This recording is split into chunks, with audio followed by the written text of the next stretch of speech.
வலியோர் சிலர் எளியோர் தமை வதையே புரிகுவதா மகராசர்கள் உலகாளுதல் நிலையாமெனும் நினைவார்.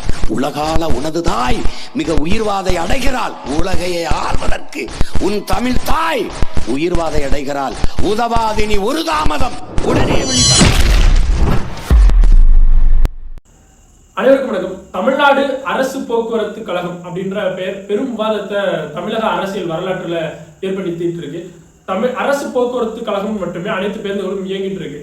அப்படி இருக்கக்கூடிய சூழல்ல கர்நாடகாவில் ஒரு தமிழர் தமிழ்நாட்டினுடைய பேருந்துகள்ல அரசு போக்குவரத்து கழகம்னு பெயர் இருக்கு, தமிழ்நாடுன்ற பெயர் இல்லைன்னு தமிழ்நாடு அப்படின்ற ஸ்டிக்கரை கொண்டு போய் ஒட்டி அதை ஒரு காணொலியா பதிவு செஞ்சு வீடியோ வெளியிடுறாரு. அதன் பிற்பாடு தமிழ்நாட்டில் உள்ள நாம் தமிழர் கட்சி மற்ற தமிழ் தேசிய இயக்கங்கள் அனைத்தும் சேர்ந்து தனித்தனியா அரசு போக்குவரத்து கழகம்ன்ற இடத்துல தமிழ்நாடு அப்படின்ற ஸ்டிக்கர் ஒட்டி தமிழ்நாடு அரசு போக்குவரத்து கழகமா இயங்கணும் அப்படின்னு சொல்லிட்டு ஒரு கவன ஈர்ப்பு போராட்டமா அதை முன்வைக்கிறாங்க. அண்ணன் சீமானும் இதற்கான அறிக்கைகளையும் வெளியிட்டு இருந்தாரு. அதற்கு முன்னரே நாம் தமிழர் கட்சிக்காரங்களும் இந்த கவன ஈர்ப்பு போராட்டத்தை ஒவ்வொரு பகுதியா நடத்திட்டு வந்துட்டு இருக்காங்க.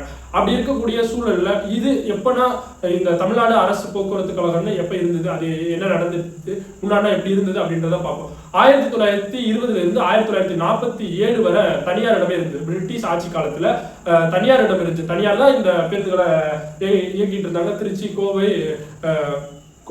கோவை, மதுரை, திருநெல்வேலி, தஞ்சாவூர் போன்ற பகுதிகளில் இயங்கிட்டு நடத்திட்டு இருந்தாங்க.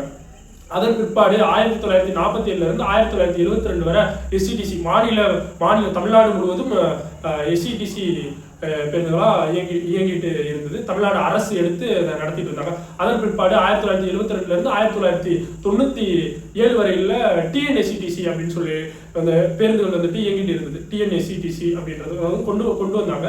டிஎன்எஸ்சி அது தமிழ்நாடு முழுவதும் தமிழ்நாடு உள்ள அனைத்து மாவட்டங்களிலும் இயங்கக்கூடிய பேருந்துகளை குறிப்பிடுது. எஸ்சிடிசினா தமிழ்நாட்டுக்கும் மற்றும் வெளி மாநிலங்களுக்கு செல்லக்கூடிய அதிவிரைவு பேருந்து, நீண்ட தூர பேருந்துகளை குறிக்குது. எம்டிசினா மாநகர பேருந்து, சென்னைக்குள்ள இயங்குற மாநகர பேருந்து. இது முன்னாடி பல்லவன் இயங்கிட்டு இருந்துச்சு சென்னைக்குள்ள உள்ள இந்த பேருந்துகள்லாம். இது அதற்கு முன்னாடி எப்படி பேருந்துகள் இயங்கிட்டு இருந்தது அப்படின்றத பார்த்துக்கிட்டோம்னா, ஒவ்வொரு சுதந்திர போராட்ட தலைவர்களுடைய பெயர்களையும் இந்த பேருந்துகள் இயங்கிட்டு இருந்தது.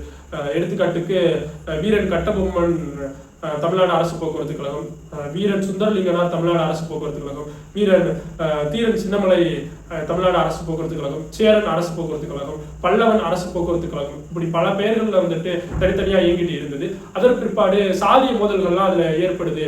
இந்த சாதியை சார்ந்த தலைவராகவும் அந்தந்த சாதியை சார்ந்த தலைவராகவும் அந்த சுதந்திர போராட்ட வீரர்கள் அடையாளப்படுத்தப்பட்ட பிறகு இதன் பெயர் சாதிய மோதல்கள் ஏற்படுதுன்னு மொத்தமா நீக்கிட்டு தமிழ்நாடு அரசு போக்குவரத்து கழகம்னு இயங்கிட்டு இருந்த பேருந்துகள்ல இப்ப இருக்கிற சூழல்ல அதிகமான பேருந்துகள் புதிதாக இயங்கிட்டு இருக்கிற இந்த சூழல்ல தமிழ்நாடு அப்படின்ற பெயர் இடம்பெறல அப்படின்னு பெரும் போராட்டங்களையும் ஆர்ப்பாட்டங்களையும் தானாக தமிழர்களும் நாம் தமிழர் கட்சி போன்ற அரசியல் கட்சிகளும் இதை முன்னெடுத்து வந்துட்டு இருக்காங்க.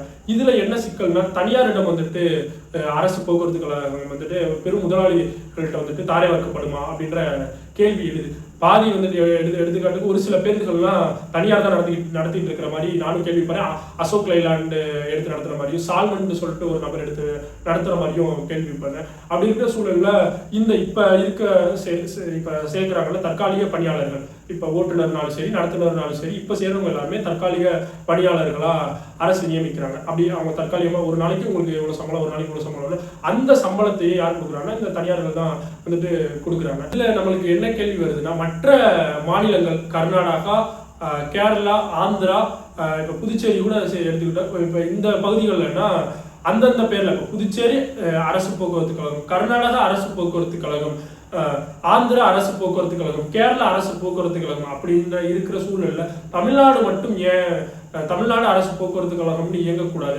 தமிழ்நாடு அப்படின்ற பெயர் வரணும். தமிழ்நாடு மதராஸ் மாகாணமாகவும் சென்னை மாகாணமாகவும் இருந்த இடத்துல தமிழ்நாடு அப்படின்ற பெயர் வரணும், தமிழ்நாடுன்னு கொண்டு வரணும் அப்படின்றதற்காக ஒரு பெரும் தியாகி வாழ்ந்த மண் இந்த மண். 76 நாட்கள் உண்ணாவிரதம் இருந்து உயிர் நீத்த தமிழ்நாடு அப்படின்ற சொல் வரணுன்றதுக்காக உயிர் நீத்த தியாகி வாழ்ந்த மண் இந்த மண். இந்த மண்ணிலேயே தமிழ்நாடு அப்படின்ற பெயரிடம் பெறாம அரசு போக்குவரத்து கழகம்னு இயங்கிட்டு இருக்கும் போதுதான் நம்மளுக்கு கேள்வி வருது.